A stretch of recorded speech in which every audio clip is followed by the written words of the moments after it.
Halo geng, selamat malam. Sampai jumpa lagi. Malam ini adalah malam apa ya? Selasa. Ya, malam Selasa.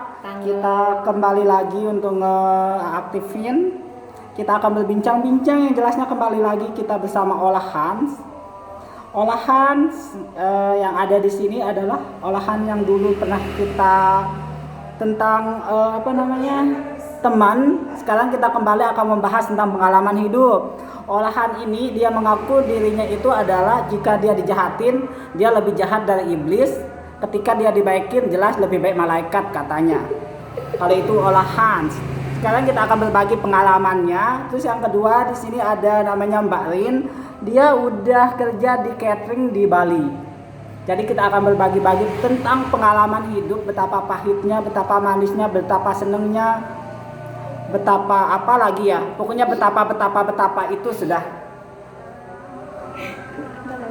Kita akan mulai dari mana? Apakah dari Mbak Rin apa olahan duluan? Olahan. Ya. Kita akan mulai dari Mbak Olahan. Mbak Olahan akan mengulas, mengupas, Mengulik. Kita akan mulai dari Mbak Olahan. Dia akan mengupas, menguak, akan mengangkat hal-hal yang tabu dan akan jadi layak untuk kita perbincangkan. Kita akan mulai dari Mbak Olahan akan menceritakan tentang pengalaman hidupnya, kenapa dia bisa mengatakan dirinya lebih jahat dari iblis, kenapa dia mengatakan dirinya tetap malaikat yang lebih baik, gitu. Ya, ayo kita mulai dari pengalaman hidup. Pengalaman hidup seperti apa dulu yang pengalaman mana? hidup kenapa kok bisa Mbak Ola itu mengatakan kalau Mbak Ola itu adalah bisa lebih jahat dari seorang iblis, atau bahkan mengatakan kalau Mbak Ola itu adalah ibunya dari iblis. Karena apa? Kalau kita baik seperti malaikat, kita akan diinjak-injak oleh orang yang merasa dirinya diperdulikan oleh saya pribadi ya. Banyak orang yang seperti itu, tapi tidak semuanya.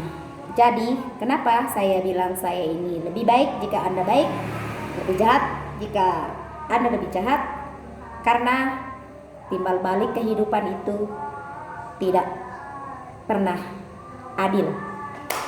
Oh iya, berarti timbal balik ya. Timbal balik dalam artian apa yang dia terima itu yang akan dia berikan. Itu maksudnya ketika Anda jahat dia akan menjadi lebih jahat, ketika Anda baik dia akan menjadi lebih baik ya. Mbak Olahan ini bukan asli Lombok, bukan, tetapi Mbak Olahan ini adalah seorang perantau yang kepioh-pioh di sini. Karena apa, orang tuanya jauh dari sini, orang tuanya ada di Kalimantan, tapi Mbak Ola ini adalah menghidupi dirinya sendiri di sini dan bergaul sama semuanya di sini. Masalah pengalaman jangan ditanya. Mau pengalaman apa? Mulai yang dari baik apa yang jelek? Banyak. Dia dulunya kerja jadi tukang spa ya. Yang jelasnya bukan spa plus ya, enggak.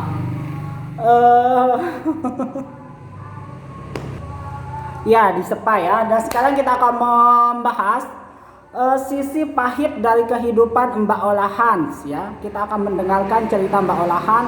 Di kehidupannya itu yang paling pahit yang bikin dia kecewa itu apa? Yang bikin saya kecewa, pertama perceraian orang tua, yang kedua perceraian saya sendiri, yang dikhianatin. Itu saja.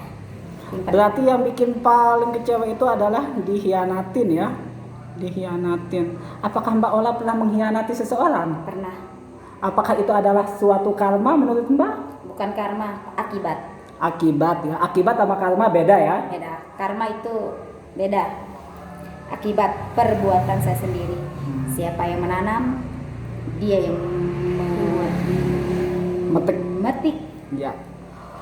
Padi ditanam, padi dipetik. Nggak mungkin padi ditanam akan kita petik mangga. Tetapi kebiasaan padi kita tanam, banyak ilalang-ilalang kan yang tumbuh, akan menghantui, akan menghujat, akan merusak segala macam apa yang kita perbuat. Itu aja dari Mbak Ola. Sekarang kita pindah ke Mbak Koki kita, Mbak Set kita yang pernah kerja di cateringan. Gimana Mbak? Udah berapa lama kerja di Bali? 5 bulan. 5 bulan. Oh singkat ya 5 bulan. Gara-gara corona. Oh iya, gara-gara COVID-19 berarti kemarin-kemarin ya, tahun 2019. Kalau pengalaman Mbak yang paling menyakitkan, yang paling menyedihkan, kenapa apa? Di Bali atau dalam kehidupan? Di mana-mana dalam kehidupan utamanya. Sama halnya persis lah kayak olah Hans perceraian. Oke, berarti saya duduk di antara para janda-janda ya di sini. Iya, mari kita himpit ya.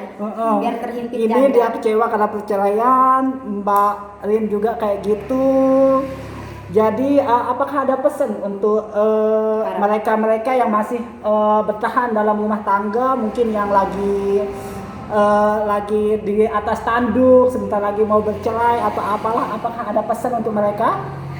Kalau tidak bisa diperbaiki, ya lepas. Kalau masih bisa diperbaiki, tolong pertahankan. Yes. Karena perceraian itu sangat-sangat menyakitkan. Oke, kalau masih bisa diperbaiki, silahkan diperbaiki. Kalau sudah tidak bisa dipertahankan, silahkan dilepas, ya. Bagi kalian-kalian yang masih mempunyai keluarga yang lumayan tidak bahagia, itu dibuat bahagia aja ya. Jangan sampai ada perceraian, apalagi jangan sampai ada perselingkuhan. Intinya bersyukur. Ya, intinya bersyukur ya. Ketika kita tidak mendapatkan suami atau istri yang tidak sesuai dengan tipe atau kriteria kita, silahkan disyukuri. Karena apa? Kita diciptakan, kita disatukan itu adalah untuk saling melengkapi ya, bukan melihat kekurangan masing-masing. Jadi intinya jangan saling mengkhianati, silahkan saling percaya sama pasangan masing-masing. Seperti pengalaman mbak-mbak yang ini, mereka biasanya bercerai katanya karena pengkhianatan. Jadinya jangan pernah tidak jujur dengan pasangan. Apapun yang akan kita lakukan silahkan jujur. Masalah akibat dari kejujuran itu, walaupun dia pahit, walaupun itu manis, itu adalah hasilnya. Kalau yang penting kita udah jujur, kita udah percaya sama pasangan. Kalau masalah dikhianati, diselingkuhin, itu adalah kembali ke hati masing-masing. Jangan selingkuh atau jangan tergoda sama apa yang kelihatan di luar ya. Jangan mencari kenyamanan di tempat lain. Cari kenyamanan di istrimu ataupun suamimu. Iya. Karena apa?